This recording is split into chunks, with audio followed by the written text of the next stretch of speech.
आज हम आपको दिखाने जा रहे हैं एक ऐसी कहानी जो सिर्फ खबर नहीं बल्कि एक एहसास है। एक ऐसी कहानी जो दिल को छू लेने वाली है। इस कहानी में दर्द भी है, साहस भी है और देशभक्ति की गहरी भावना भी।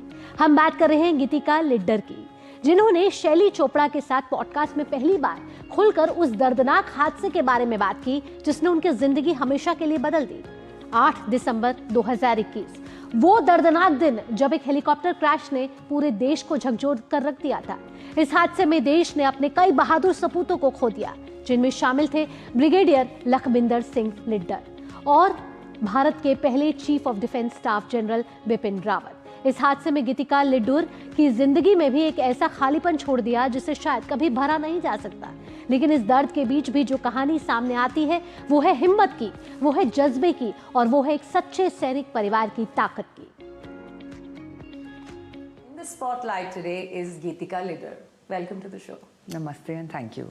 We've seen that in the armed forces, and being an armed forces child myself, at all times it's like when you say bye at the door, you know, it's almost like you're saying goodbye until the person is back, and it's a reality you learn to live with. Was it uncomfortable getting used to that reality, even though you came back, you know, your background is from the armed forces?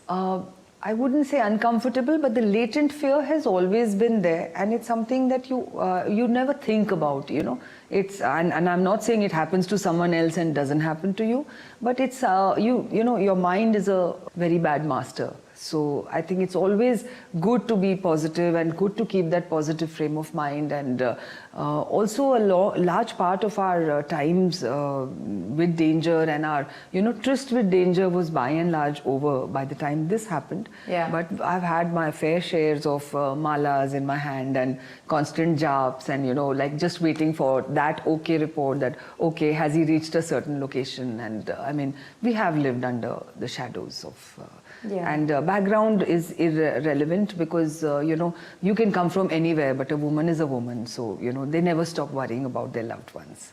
Yeah. So. There is I know it's hard to constantly talk about it, but that very moment when you know, when the crash happened, what was that experience? If you could relive this for some of our listeners who will go and perhaps get your book, what was it like at that moment to, I don't even want to say what was it like, maybe if you could recount that experience, because it's not easy to kind of hear something, but as a person, you know, you're preparing for situations at all times. So I just want you to recount that moment for us. Yeah, so to begin with, I think no one, and however tough your husband's job is, can be ever prepared for something like this, because it is always a normal day. It is always like a day that, you know, you've lived hundreds of those before.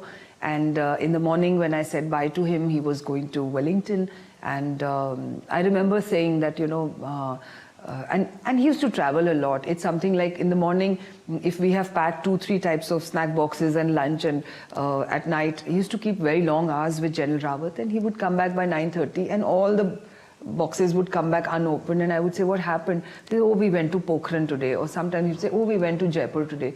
And I used to always say that, you know, oh, the way you fly out and fly in as if we go to Karol Bagh, you know, you don't even know how your day has gone. Yeah. And some of them were such guarded, you know, and one would never know where he's gone and if he's gone and how, because it was always a fixed wing movement or a chopper movement, so it was always within the day, or yeah. So this was like an overnighter, and he was to be back the next day. His brother Bhabhi were around, and I remember saying that I wish, you know, because day after they're going back to Canada, and he said, oh, today you take them to Big Chill, tomorrow we'll all party. So the next day we did have a party planned, and this evening I was to take them to Big Chill. And I was taking an online class, and it was just a regular day. And this kind of a call, a friend called, and I have recounted in the book. The book begins with the first chapter, which is the 8th of December. And, you know, it just, and it's Providence, because 10 minutes ago, I mean, 10 minutes before this, probably I do have a WhatsApp, 10 or maybe 20 minutes before, Because when he shifted from the fixed wing to the chopper, I have that is recorded, that landed at Sulur and now taking off for from Coimbatore to Wellington. So I knew the transit to the chopper has happened, and the chopper was very stable. One never thinks of it, and he has flown in such horrible aircraft as a youngster. And this is like a stable twin-engine aircraft. The protocols for the CDS were so strict, and the security clearances were so many, and only a certain set of people could fly the CDS. They had to have so many clearances. One never thought of something like this. But of course, destiny has its own way of how they deal with. How they deal out our cards to us. So in that online class, when Anil kept calling, and everybody knows that I work, and everybody knows not to call me during work hours, but the phone kept ringing and I kept cutting, and I was wondering what happened to Anil. Then finally I muted, it was online, and I muted my class, and I took the phone, and Anil said, ma'am, oh, there is, and it was a very understated, and there was no panic in his voice, and he said, ma'am, there's a bad landing, the choppers had a bad landing. I said, okay, fine. So he said, ma'am, baki, no news yet, and we'll update you. And I just didn't panic. I mean, the only thing I secured both bases was my parents, because I was like, okay, let me see if they are busy. And my mother plays this game called Mahjong, so I called her up. I said, you started? She said, yeah, I started. No. I said, okay, call you in the evening. So I was just praying that by the time she gets up from that game, everything will be fine. He would have broken a few bones, and I'll say accident ho gaya tha, and he is at Wellington, and I'll probably go the next day, depending on how bad it was. And Tony, being Tony, was always like so vain about his fitness and everything. I had no concerns. I had no panic. And I was like, he probably will I was visualizing the chopper as, would have, and we've been in Wellington, so it's a wooded, very heavily wooded area. They're young mountains, they're low mountains, so I just thought the chopper will get stuck somewhere and he will jump, he will help Mrs. Rawat the first thing. I just didn't panic.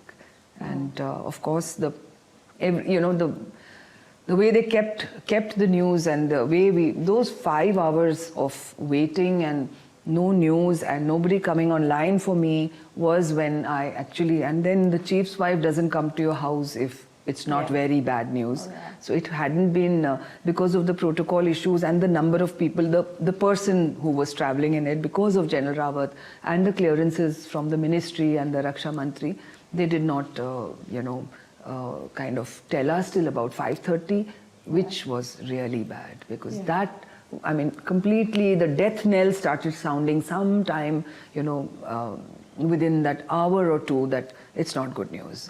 Something is just not right. And with this world of breaking news, sometimes you tend to get so much more information from the outside world that you're not perhaps ready to want to believe, because the news flies so fast. Every human today is a journalist really with a camera, right? Yeah. So did that happen to you as well? The good thing my friends did was that there was no TV which was on in my room, and my phone was not with me. So I think my daughter was scrolling a lot in the other room, which was surrounded by her friends and a lot of people in the house. There may be 200-300 people in the house by then, but I had no such data.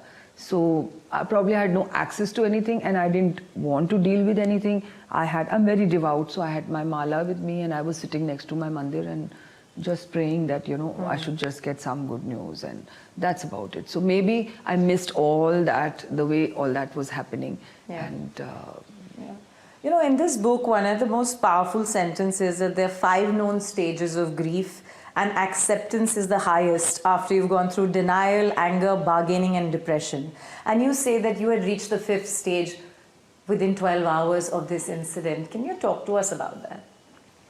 So I had too many things to deal with, So and the bargaining had happened within those 4 hours, like I think I was just talking to my God that maybe a few bones, or maybe, he might be on the wheelchair. I'll manage anything. I have, I have a lot of faith in the universe, and I just thought that, I can earn more money. I can do anything. It's all right. There should be life, and I'll manage everything. I'll start a business.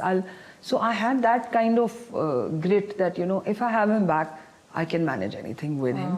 by my side, and I just need him around. So that bargaining and denial never was, because you know, Yeah. when you're an intelligent, informed person, your mind knows, I mean, and you can do the iterations of how bad this is. So, and then I had Ashna, she was all of 16. My parents are just not, my mother's just not strong, and my mother-in-law heavily dependent on us only, and sister-in-law's a widow. So she was widowed at a young age. So, you know, we've been through a lot as a family.